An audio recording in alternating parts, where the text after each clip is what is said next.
महापालिका निवडणुकीच्या पार्श्वभूमीवर उद्धव ठाकरेंनी शाखा भेटीला सुरुवात केलेली आहे।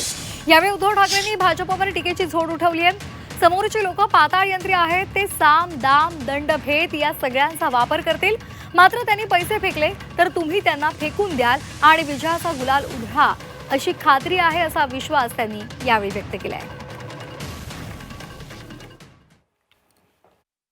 समोरची लोकही पाताळ यंत्री आहेत, ज्याला सामदाम दंडभेद म्हणतो, हे सगळे इकडे वापरण्याचा प्रयत्न होईल। आणि त्यावेळेला निष्ठा म्हणजे काय असते आणि कणखरपणा म्हणजे काय असतो हे आपण त्यांना आता दाखवून देण्याची गरज आलेली आहे। नाहीतर त्यांना असं वाटतं पैसे फेकले का सगळं काही करता येतं, पण आता ही लोक शहाणी झालेली आहेत। त्यांनी जर का पैसे फेकण्याचा प्रयत्न केला तर तुम्ही सगळे मिळून त्यांना फेकल्याशिवाय राहणार नाही, हा मला आत्मविश्वास। मुंबईवर होर्डिंग्स लावलेत, पाहिलेत तुम्ही?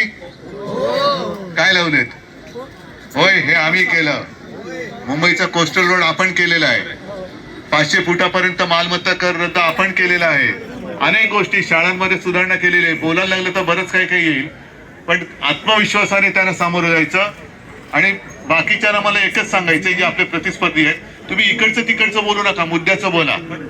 माझ्या मुंबईसाठी काय केलंय हे तुम्ही सांगा। हे तुम्ही तुमच्या समोर आले की त्यांना सांगा, पहिलं तू मुंबईसाठी काय केलंयस, का शिवसेना इतके वर्ष आम्ही शिवसेनेकडे मुंबई दिले, तर शिवसेनेने आमच्यासाठी हे केलेलं आहे। असो, तुमचा सगळ्यांचा उत्साह बघून खूप बरं वाटलं।